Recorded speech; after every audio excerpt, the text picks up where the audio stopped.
하나님의 말씀은 빌립보서 2장 5절부터 8절까지입니다. 하나님의 말씀은 빌립보서 2장 5절부터 8절까지 같이 교독합니다. 너희 안에 이 마음을 품으라. 곧 그리스도 예수의 마음이니 그는 근본 하나님의 본체이시나 하나님과 동등됨을 취할 것으로 여기지 아니하시고 오히려 자기를 비워 종의 형체를 가져 사람들과 같이 되었고 사람의 모양으로 나타나사 자기를 낮추시고 죽기까지 복종하셨으니 그 십자가에 죽으심이라. 아멘. 오늘은 이런 마음으로 살아갑시다 하는 제목으로 같이 은혜 받는 시간 같습니다. 이런 마음으로 살아갑시다. 모든 것은 마음의 문제라고 볼 수 있습니다. 내가 어떤 마음을 가지고 사느냐에 따라서 행복할 수도 불행할 수도 있다는 것입니다. 마음에 병이 들면 몸도 병이 들어요. 마음이 피폐해지면 몸도 가렵습니다. 예수님께서는 모든 복은 마음에 있다라고 말씀하기도 했어요. 왜냐하면 성경 말씀이 이렇게 말씀하셨어요. 마음이 가난한 자는 복이 있다. 온유한 자는 복이 있다. 그렇게 팔복 중에 말씀을 하셨죠. 범죄도 마음에 있다고 합니다. 내가 저 사람을 죽여야 되겠다. 내가 저 사람을 간음을 해야 되겠다. 내가 저 사람을 미워하겠다. 내가 저것을 훔쳐야 되겠다. 다 생각과 마음에서도 일체적으로 말씀합니다. 그 다음에 행동으로 옮겨져요. 그래서 마음을 바로 가져야 합니다. 마음을 단정해야 한다는 것이죠. 우리가 어떤 마음을 갖고 살아야 될까? 우리는 평범한 생각을 하면 안 돼요. 일반 믿지 않는 불신자처럼 그렇게 마음과 생각을 갖고 있으면 안 된다는 것이죠. 그러면 어떻게 되느냐? 첫 번째, 강하고 담대한 마음을 가져라 이거예요. 여호수아서 1장 6절에 강하고 담대한 마음을 가져라 그렇게 이야기하고 있습니다. 노벨상 수상한 마틴 프리드만이라는 분이 있습니다. 경제학의 노벨상을 수상했어요. 그가 책을 저서한 중에 선택의 자유라는 책이 있습니다. 선택의 자유라는 저서에서 이제 앞으로의 새 시대에서는 보이지 않는 힘이 좌우한다 그렇게 이야기했습니다. 보이지 아니하는 힘이란 뭐냐? 바로 새 시대의 가장 큰 힘. 그 힘을 갖지 못하는 사람이나 사회나 기관이나 국가는 점점 이 지구상에서 살아남지 못할 것이다. 그렇게 이야기하는 거예요. 도대체 그 보이지 않는 힘이 무엇이냐? 영국의 세계적인 경제학자 한스 싱거라는 분이 이야기했어요. 보이지 않는 힘은 뭐냐? 사람의 마음이다. 그렇죠? 우리 마음을 알 수가 없잖아요. 볼 수가 없잖아요. 그래서 이야기하는 것이 보이지 않는 힘은 바로 우리의 마음과 우리의 생각이다 이거예요. 그게 힘이다 이거예요. 그 놀라운 힘의 마음은 곧 강하고 담대한 마음이다 이렇게 보는 거예요. 여러분, 담대한 마음은 부끄러움이 없을 때 가질 수 있는 것이죠. 부끄러울 때는 이 담대한 마음을 가질 수가 없어요. 담대한 마음을 갖는 건 뭐냐? 내가 아무 이상이 없다. 정직하다. 깨끗하다. 꺼리낌이 없다. 그러한 표현인 거죠. 그래서 강하고 담대한 마음이 생기는 거예요. 만약에 우리 마음속에 죄악이 있다면 어떻게 될 거예요? 우리 마음속에 하나님이 보시기에 이건 아니다 하고 부끄러움이 있었다면 우리가 담대히 주님 앞에 나갈 수 있을까요? 우리는 강하고 담대한 마음, 바로 생각에서부터 갖고 있는 것입니다. 여러분이 가상에서 한번 생각해 보세요. 지금 예수님께서 이 교회 문 앞에 또는 여러분이 앉아있는 그 자리 옆자리에 같이 예수님이 앉아 계신다 생각해 보세요. 그리고 한 분 한 분 여러분의 신앙을 한번 점검해 보세요. 예수님이 보실 때에 과연 나를 어떻게 생각하고 계실까? 주님이 보실 때 나의 믿음은 얼마만큼 평가를 하고 계실까? 몇 점이나 될까? 생각해 보자 이거죠. 우리의 삶에 대해서 책임을 물으신다고 한번 가정해 보세요. 너는 과연 몇 점입니까? 너는 하나님이 인정하는 그러한 기준에 들어와 있을까? 마음에 평안하고 담대할 수가 있을까? 우리가 말씀을 들을 때, 기도할 때에 아멘 할 수 있는 그런 입술을, 그런 마음을 갖고 있다면 그 사람은 강하고 담대한 믿음을 갖고 있는 거예요. 우리가 늘 아멘, 아멘 할 수 있다면 정말 다행이고 정말 감사한 일이라는 얘기예요. 과연 누가 그렇게 할 수 있을까? 여기 앉아 계신 모든 분들이 그런 믿음으로 아멘 할 수 있는 그런 신앙이 되기를 간절히 축원합니다. 그러면 누가 진정한 성공의 사람입니까? 누가 성공한 사람일까요? 내가 죽어도 마지막에 기뻐하고 마지막에 즐거워할 수 있는 그런 사람이 성공한 사람이 아닐까? 저는 그렇게 생각해요. 그런 사람이야말로 떳떳이 자기의 마지막을 보낼 수 있는 삶이 아닐까? 그렇게 생각해 본단 말입니다. 탐욕을 버리고 이기심을 초월해서 다른 이들을 위해서 살아가는 사람들의 담대한 마음을 가지고 살다가 주님 앞에 설 수 있는 그런 믿음의 사람 되기를 원합니다. 이게 강하고 담대한 사람. 우리가 신약과 구약의 많은 선인들을 한번 보세요. 믿음의 사람들을 보세요. 그들은 어떻게 됐습니까? 강하고 담대한 사람이었어요.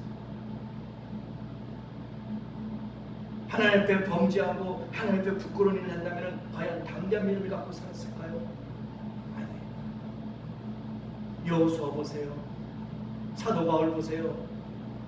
아브라함 보세요. 이런 모든 사람들 보세요. 믿음의 사람 아닙니까? 담대한 거예요.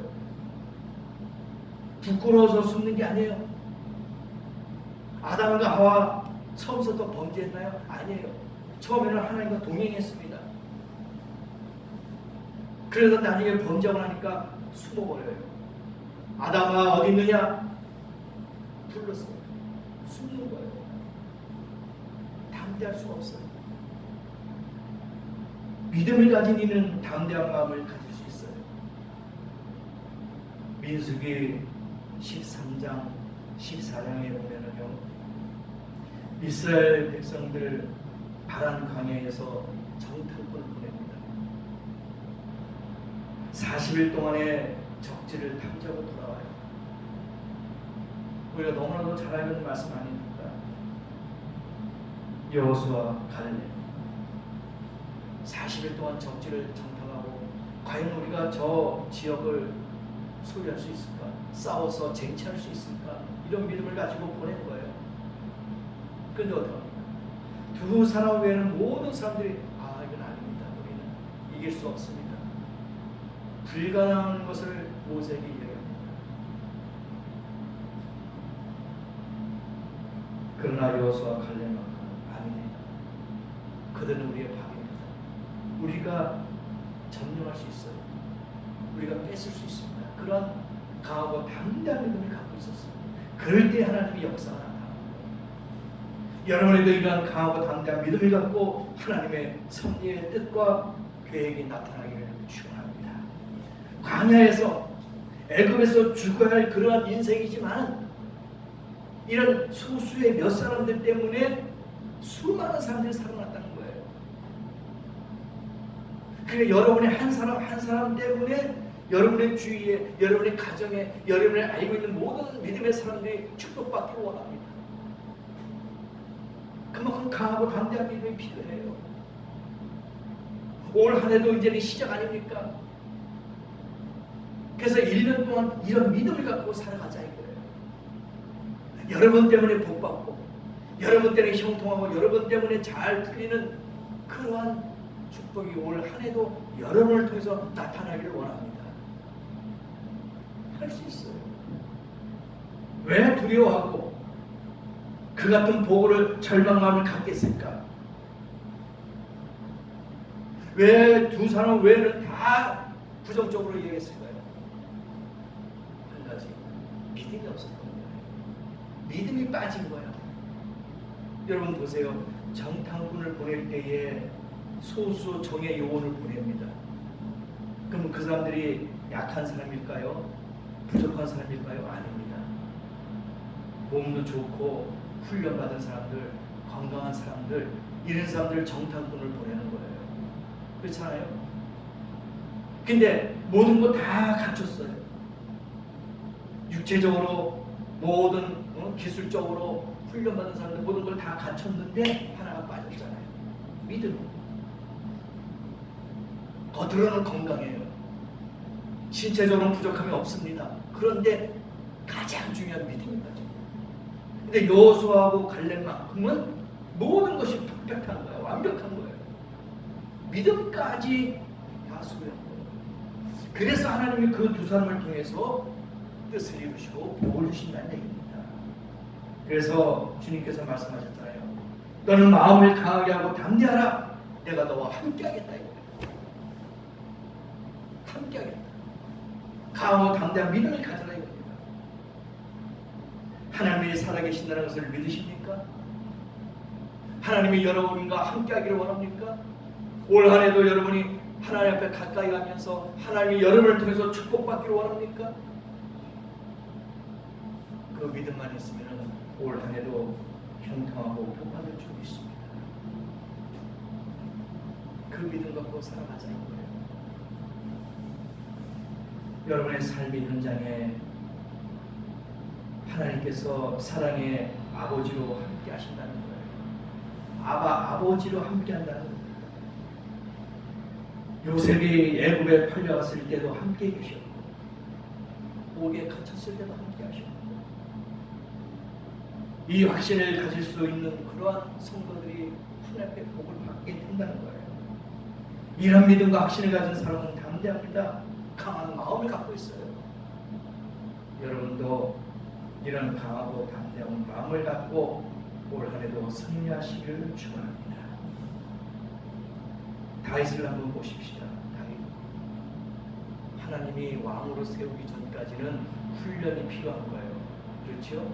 우리가 어디 기업의 회장이나 사장을 세울 때는 그냥 낙하산처럼 너 가서 세우는 게 아니에요. 다 훈련 과정이 있어요. 대학교 가서 전공하고 또 회사에 그 사원으로 해가지고 밑바닥서부터 하나하나 착착착 올라가가지고 사장, 회장이 되는 거예요. 뭐야? 경력을 쌓는 거예요. 경험을 쌓게 되는 거예요. 하루아침에 되는 게 아니에요. 다윗도 마찬가지예요. 왕으로 세울 때는 어떻게 돼요? 훈련을 시킵니다. 다윗은 어렸을 때부터 양을 다스리는, 양을 케어하는 그러한 목동이 아니었습니다. 그래서 사자에서부터, 늑대에서부터, 여우에서부터 이런 야생 동물서부터 가축을 지키는 그러한 담대한 믿음을 갖고 있었어요. 하나님께서 다윗을 쓰기 위해서는 그렇게 훈련을 시켰단 말입니다. 들에서, 야생에서 하나님은 다윗을 강하고 담대하게 만들어 내셨어요. 만약에 다윗이 중간에 포기하고 나는 할 수 없어, 믿음이 연약한 것이 있다면 하나님이 다윗을 사용할 수가 없었을 겁니다. 왜 다윗은 담대히 이겼습니다. 사자 입에서부터 양을 꺼내냅니다. 골리앗과 싸워서도 이겼습니다. 여러 험난한 많은 시험 가운데서도 승리를 했단 말입니다. 이런 연단과 이런 과정이 없었다면 다윗이 왕으로서 하나님 앞에 인정을 받았겠냐 이거예요. 여러분도 다윗과 같이 강하고 담대한 믿음을 갖고 반드시 승리하는 성도 되기를 원합니다. 두 번째가요, 넓은 마음을 가지고 살아가자 이거예요. 넓은 마음으로 강하고 담대한 믿음을 갖다면 두 번째는 넓은 마음으로 살아가자. 좁은 마음이 아니라 넓은 마음. 우리가 잘 알고 있는 대로 고린도 교회는 성령의 은사가 있는 교회였어요. 그런데 문제가 많았어요. 그 중에 하나가 파벌, 당파 싸움, 파벌 싸움이었어요. 은사가 많은데 파벌 싸움이 가장 심했습니다. 그래서 사도 바울이 그 고린도 교회에서 편지를 씁니다. 그것이 고린도 전서 그리고 후서예요. 고린도 교회에다 편지 쓴 게 고린도 전후서라는 얘기죠. 당파 싸움이 있었어요. 그리고 고린도 교회를 해서 여러 가지로 권면하는 중에 이렇게 말합니다.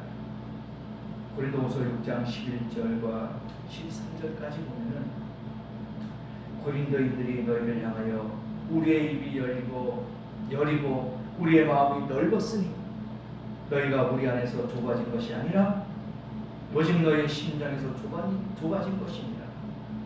내가 너희에게 자녀에게 말하듯이 하노니 보답하는 양으로 너희도 마음을 넓히라. 좁은 마음 갖지 말고 좀 마음을 넓혀서 서로 관용하고 이해하라 이거예요. 좁은 마음 갖지 말라. 그럼 넓은 마음이 어떤 마음일까요? 이해하라요. 이해가 있어야 돼요. 문제가 생깁니다. 알고 보면 이해 부족해요. 앞뒤 전후사정 아무것도 보지 못하고 결과만 보고 이야기하는 사람도 있어요. 그러니까 이해가 부족한 사람이에요. 왜 이것이 이렇게 됐을까? 왜 이렇게 해야만 됐을까? 이걸 알아야 되는데 다 자르고 그 결과만 보고 이거 잘못된 거 아니냐? 이거 문제 있는 거 아니냐? 이거 실수 아니냐? 이렇게만 지적하는 거예요. 왜 이해심이 없는 거예요? 이해가 있다면 이거 문제가 되지 않아요. 그렇지 않습니까? 이해가 된다면 아하 그렇지, 아 그럴 수도 있어, 아 그러기 때문에 그랬구나 이렇게 된다는 거예요. 그러니까 이해심이 없어서 그렇게 된 겁니다. 상대방을 이해하려고 보면은 오해가 없어져요. 그렇죠? 절대로 오해가 생길 수가 없습니다. 그러니까 이해한다는 것은 상대방의 입장에서 서서 생각해 보는 거예요. 내 입장에서 생각하기 때문에 문제가 생기는 거예요. 상대방의 생각을 먼저 해보자 이거예요. 상대방의 입장을 먼저 해보자는 겁니다. 그래서 오해하면 전쟁이고 이해하면 평화가 있다는 말이 있어요. 오해하기 때문에 싸우는 거예요. 이해하면 평화가 있어요. 그럴 수밖에 없습니다. 그래서 이해하자. 또 넓은 마음이 뭐냐? 관여하는 마음이다. 관여하는 마음. 사랑에 대해서 관심을 갖는 것이다. 사랑은 책임을 지는 것이다. 이게 관여하는 마음이에요. 넓은 마음이죠. 사랑은 관여해요. 그러니까 자기가 심판하고 자기가 결론내는 것이 아니라 하나님께 맡기는 거예요. 이게 관여하는 마음을 갖고 있는 거란 말입니다. 하나님께서도 심판하시지 하지 않는데 내가 심판하고 내가 결정을 내리면 이건 실수가 있다 이거죠. 하나님께 맡기는 거예요. 이게 관여하는 마음입니다. 그래서 관용을 가진 넓은 마음을 소유한 사람은 원망하지 않습니다. 왜냐하면 모든 것을 긍정적으로 해석하기 때문에 그렇습니다. 그래서 넓은 마음을 갖고 있는 사람은 하나님에 대해서 감사합니다. 사람에 대해서 원망하지 아니합니다. 모든 것을 은혜로 해석하는 겁니다. 고통이 왔을 때에도 연단을 위한 것이다. 더 큰 축복을 주기 위해서 하는 것이다. 이렇게 생각하는 거예요. 원망이 아닙니다. 불평이 아닙니다. 아, 이것은 하나님이 나를 복주기 위해서 나에게 응답해 주기 위해서 이렇게 주시는 어려움이구나. 이렇게 받아들인다는 거예요. 그래서 넓은 마음으로 사는 것이 관용하는 마음이다. 그리고 화목하는 마음. 이게 넓은 마음이다. 넓은 마음은 화목합니다. 이기주의 마음은 좁은 마음이죠. 이타주의 마음을 가진 게 넓은 마음이에요.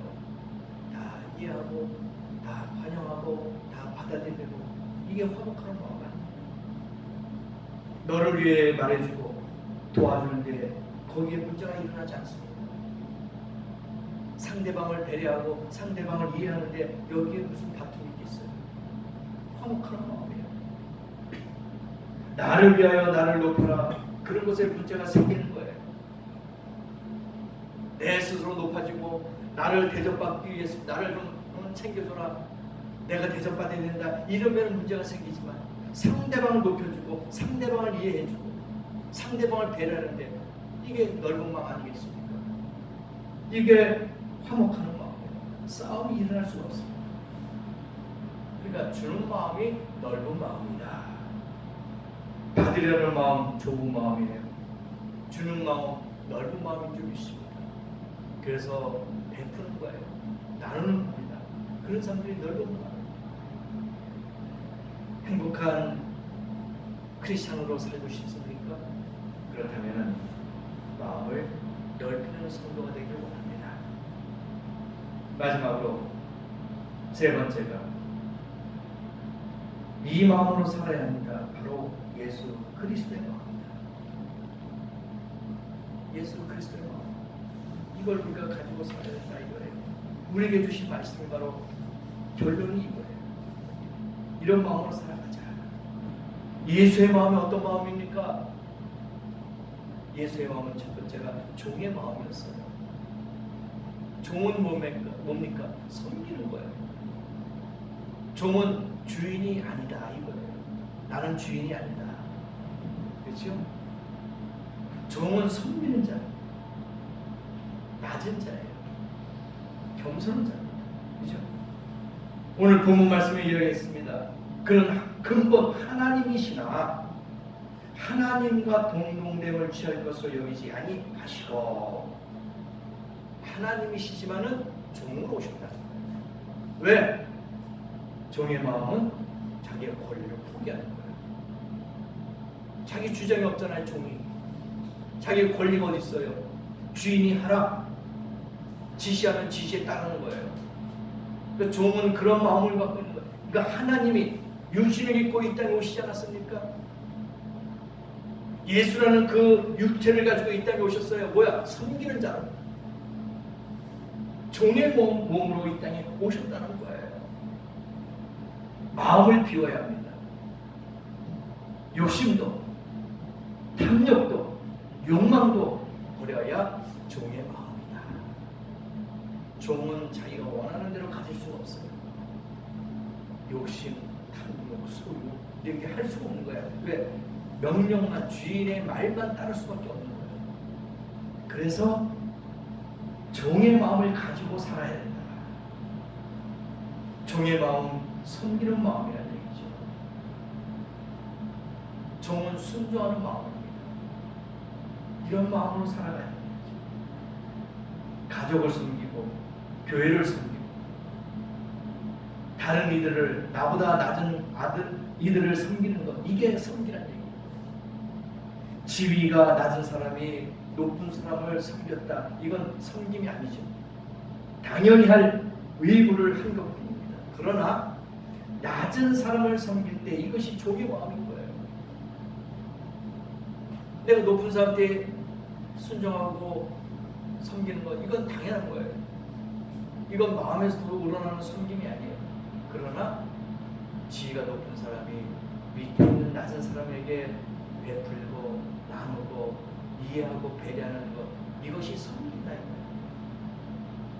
나누는 마음, 베푸는 마음, 이게 섬기는 마음이다 이거지. 또 한 가지는 예수의 마음은 겸손한 마음이다. 겸손한 마음.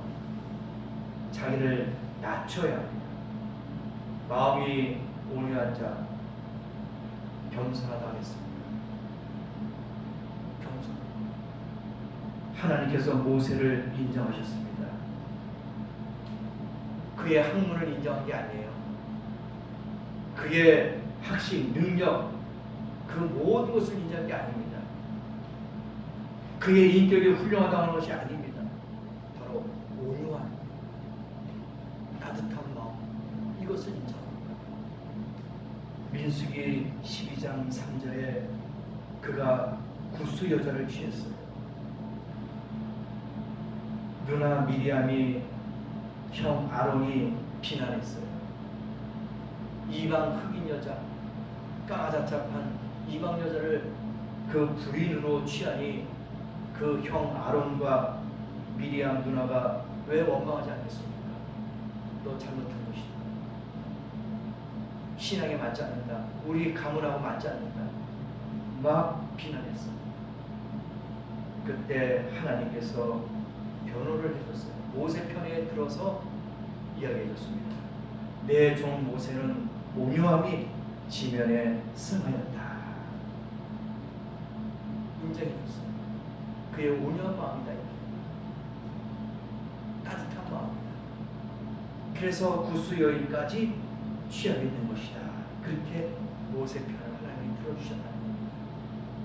여러분도 이러한 마음을 갖고 있을 때 하나님이 여러분 편에서 도와주실 줄 믿습니다. 올 1년 동안도 이러한 온유하고 따뜻한 마음을 갖고 있을 때 하나님이 여러분을 축복할 줄 믿습니다. 여러분이 감당할 수 없는 그 위치에서 하나님이 도와주시고 하나님이 편 들어주시고 하나님이 여러분을 변호해 주실 줄 믿습니다.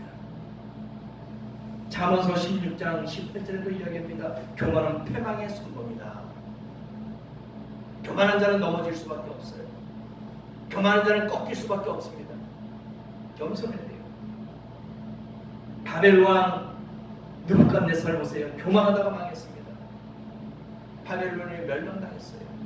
교만했기 때문에. 페르시아의 하만이라는 장군도 교만해서 60척이라는 높은 창대에 목매달아서 죽이지 못했습니다. 이와 같이 교만한 자는 하나님께서는 다 멸망시키는, 패망시키는 겁니다. 겸손한 마음, 예수의 마음을 가지십시오. 왜 교만한지 아십니까? 왜 우리가 교만하느냐? 그 이유를 아시냐 이거죠. 바로 소유했기 때문에 교만하고, 그렇죠? 가지고 있기 때문에 교만해지는 거예요. 내가 많이 배웠다 해서 교만해지는 거예요. 내가 많이 가지고 있다 해서 교만해지는 거예요. 내가 높은 지위에 있다 해서 교만하는 거예요. 그래서 교만은 소유하고 똑같은 거예요. 많이 가지고 많이 있기 때문에 교만해진다는 거예요. 마음이 가난해야 되는 거예요. 그래야지 겸손한 사람. 채울수록 교만해집니다. 그렇죠? 채울수록 교만해져. 확실, 재산, 능력, 위치, 권력, 이 모든 것이 착착착착 채워질 때마다 교만이 같이 채워지는 거예요. 비우면은 겸손이 채워질 줄 믿습니다. 그래서 우리도 이런 마음을 갖고 살아야 되지 않습니까? 겸손하면 남을 나보다 더 낮게 여깁니다. 겸손하면 나는 다른 사람을 칭찬하게 되어 있어요. 겸손하면 내 자리를 내려놓게 되어 있단 말입니다. 내 위치를 내려놓게 된단 말입니다. 겸손한 사람은 자기를 주장하지 않아요. 그리고 겸손한 사람은 자기를 과시하지 않습니다. 벼는 익을수록 고개를 숙인다는 그런 우리가 속담도 있지 않습니까? 그래서 정말 겸손한 사람은 많이 배우고 많이 가지고 많은 권력이 있다 할지라도 고개를 숙여요. 이런 사람이 진정한 겸손한 사람이에요. 이런 사람이 될 때 하나님이 복 주신다는 얘기입니다. 이게 바로 예수의 마음이다 이거예요. 예수님은 만왕의 왕 아니십니까? 만주의 주 아니십니까? 그런데도 섬겼어요. 그런데도 제자의 발을 씻겼단 말입니다.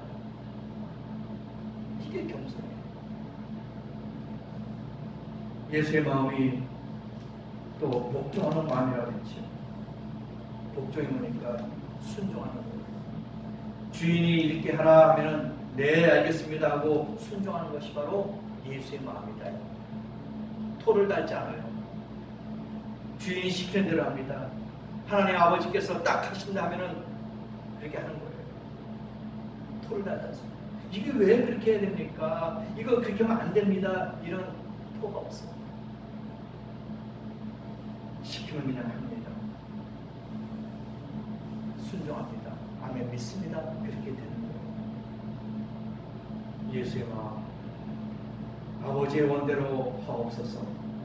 절대 순종의 마음을 가지고 살아가도록 기도하는 성도가 되기 원합니다. 행복은 마음에서부터 옵니다. 마음을 빼앗기지 마십시다. 마음을 지키시기 원합니다. 그래서 하나님께서 말씀하셨죠. 오직 지켜가는 것 가운데 마음을 지켜라. 그만큼 중요합니다.